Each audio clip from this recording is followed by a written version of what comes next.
आओ बच्चों, आज हम क्लास 9th का चैप्टर 6 की 5th वीडियो देखते हैं, जिसके बारे में हम जंतु उत्तकों के बारे में पढ़ेंगे। और जंतु उत्तक का भी हम सेकंड उत्तक के बारे में आज पढ़ेंगे, जिसका नाम है संयोजी उत्तक या कनेक्टिव टिश्यू। जैसे कि आप देख रहे हो, ब्लड सेल्स हैं, कार्टिलेज है या लिगामेंट्स हैं, इन सब ये सारे कनेक्टिव टिश्यूज़ होते हैं जो muscle to bone, bone to bone इस तरह से कनेक्टेड होते हैं। तो हम 1 बाय 1 पढ़ते हैं इसके बारे में।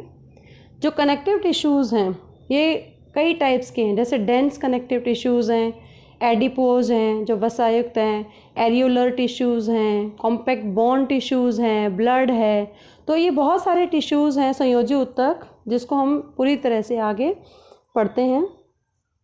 सबसे पहले है जो उत्तक है फ्लूइड कनेक्टिव टिश्यू, तरल संयोजी उत्तक। जैसे कि इसका नाम है तरल, तो ऑटोमेटिकली हमारे माइंड में ब्लड की बात आती है।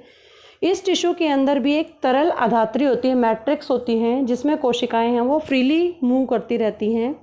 इसके अंदर कोई रेशा नहीं होता। और जो फ्लूइड कनेक्टिव टिश्यूज़ होते हैं वो 2 तरह के होते हैं, ब्लड और लिम्फ। तो हम ब्लड के बारे में बात करते हैं। तो ब्लड क्या है? एक तरल संयोजी उत्तक है। और इस उत्तक के अंदर जो कोशिकाएं होती हैं, जो रक्त कोशिकाएं होती हैं, वो एक लिक्विड के अंदर, लिक्विड आधात्री के अंदर या तरल आधात्री के अंदर मूव करती रहती हैं, जिसको हम प्लाज्मा कहते हैं। और जो प्लाज्मा है वो पेल स्ट्रॉ कलर्ड तरल आधात्री होती है। कहने का मतलब क्या है यहाँ पर कि रक्त का जो तरल आधात्री भाग है उसी को हम प्लाज्मा कहते हैं। और प्लाज्मा का जो रंग होता है पेल स्ट्रॉ कलर्ड होता है। और इसके अंदर, प्लाज्मा के अंदर protein, lipids, glucose, enzymes, hormones, ये सभी चीज़ें हैं वो प्रेजेंट होती हैं। जो रक्त कोशिकाएं होती हैं वो 3 तरह की हैं, red blood cells, WBCs, platelets. तो रेड ब्लड कॉर्पस्कल्स या लाल रक्त कोशिकाएं, श्वेत रक्त कोशिकाएं और प्लेटलेट्स। तो 1 बाय 1 इनके बारे में पढ़ते हैं। पहली है लाल रक्त कोशिकाएं। जो लाल रक्त कोशिकाएं हैं, पहले इनका रंग ही लाल होता है। दूसरा, ये छोटी होती हैं, सर्कुलर शेप की भी हो सकती हैं, बाइकनकेव डिस्क शेप की होती हैं। इनके अंदर जो केंद्रक है वो उपस्थित नहीं होते। और लाल रंग की जो कोशिकाएं होती हैं ऑक्सीजन कैरी करती हैं। Red colour oxygen carrying pigment होता है इनके अंदर, जिसको हम हीमोग्लोबिन कहते हैं। और WBCs जो श्वेत रक्त कोशिकाएं होती हैं, इनका साइज़ बड़ा होता है और इनके अंदर केंद्रक भी प्रेजेंट होते हैं। 2 तरह की कैटेगरीज होती हैं वाइट ब्लड सेल्स की। पहली होती है फेगोसाइट्स, दूसरी होती है इम्यूनोसाइट्स।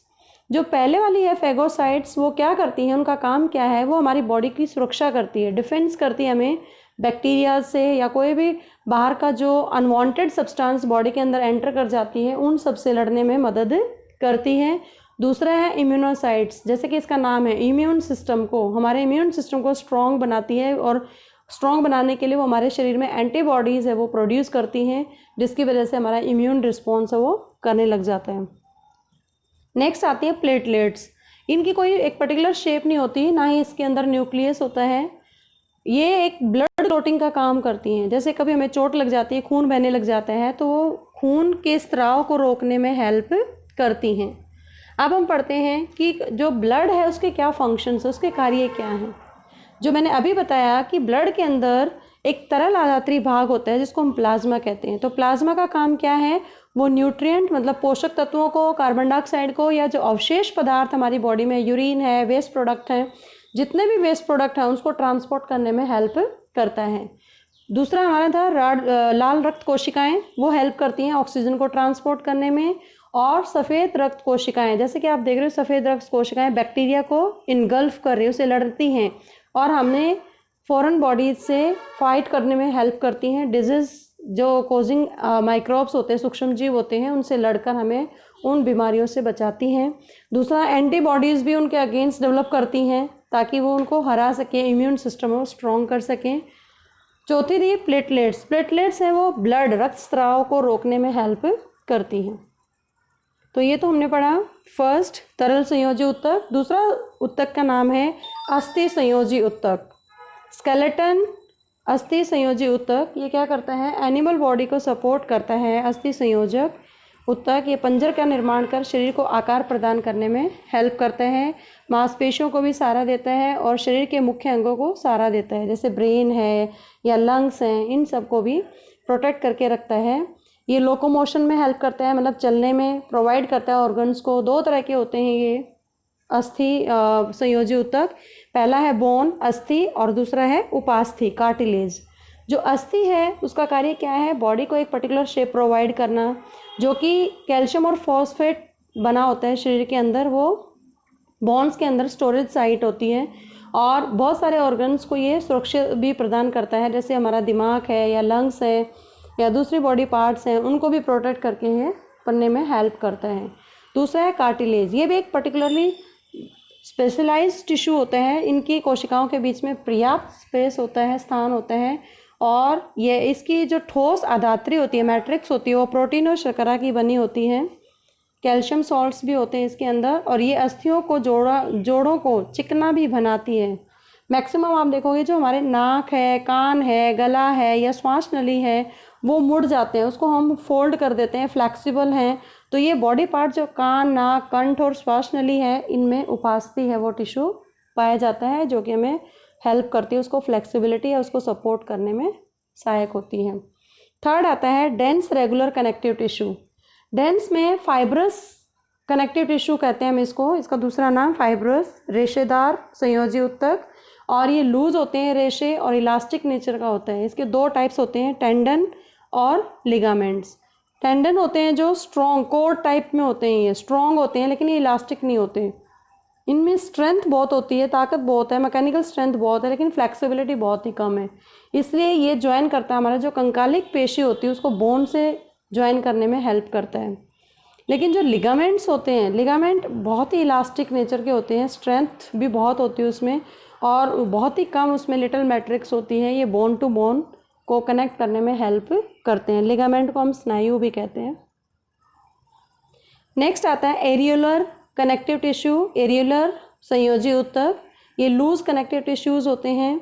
और एरियोलर में जो खास बात होती है, त्वचा और मांसपेशियों के बीच जो रक्त नलिकाओं के चारों ओर या नसों या अस्थि मंजा जो हमारी बोन मैरो होती है, उन सब के अंदर है वो प्रेजेंट होते हैं।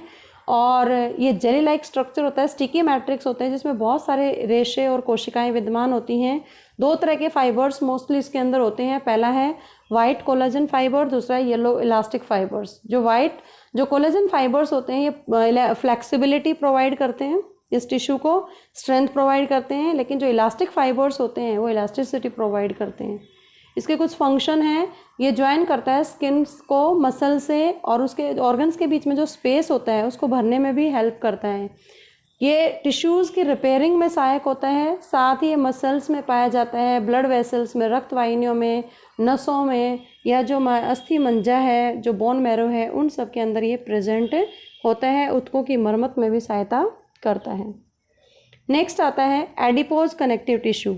एडिपोज कनेक्टिव टिश्यू को हम वसा में भी कहते हैं, क्योंकि एडिपोज जो कनेक्टिव टिश्यू है उसके संग्रह करने वाला, ये वसा को संग्रह करने वाला ऊतक है, इसलिए इसका नाम वसा में ऊतक भी कहते हैं, जो त्वचा के नीचे आंतरिक अंगों के बीच में पाया जाता है।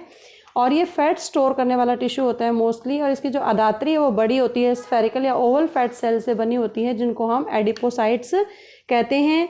और जो इनकी जो वसा कोशिका होती है उनमें बहुत बड़े बड़े एक तरह से गोलियां होती हैं, वसा की गोलियों से बना हुआ होता है ये। इसकी जो मैट्रिक्स है ये कंटेन करता है फाइब्रोब्लास्ट, माइक्रोफेजेस, कोलाजन फाइबर्स और इलास्टिक फाइबर्स।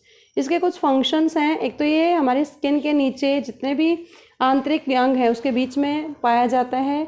दूसरा, ये जो हमारी आंत का अंग है, विसरल ऑर्गन्स को पोजीशन में लाने के लिए भी हेल्प करता है। ये फैट को स्टोर करता है, बॉडी को इंसुलेट करता है ताकि हीट लॉस ना हो, तो इसलिए हमारा शरीर है वो उसमें कुछ अलग बन जाता है। और जो वसा संग्रहित होती है उसी के कारण हमें हमारी बॉडी का टेम्परेचर मेंटेन करने में भी हेल्प करता है।